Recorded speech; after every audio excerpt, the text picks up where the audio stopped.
tiếng Anh khi bạn ở tiệm thuốc Tây. I'm looking for paracetamol. Tôi đang tìm paracetamol.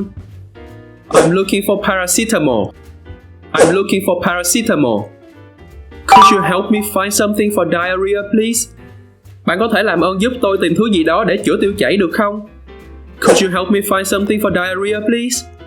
Could you help me find something for diarrhea, please? I have a prescription. Can you fill it here? Tôi có đơn thuốc. Bạn có thể phát thuốc theo đơn ở đây không?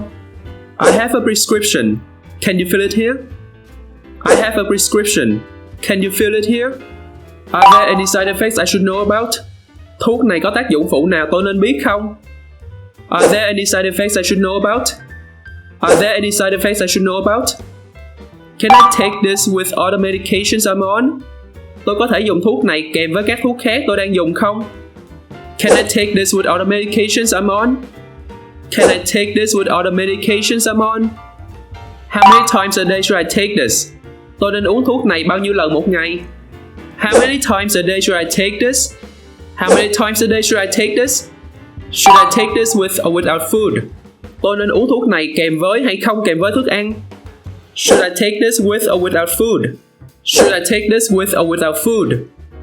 Do you have this in over-the-counter form? Thuốc này có bán ở dạng không kê đơn không?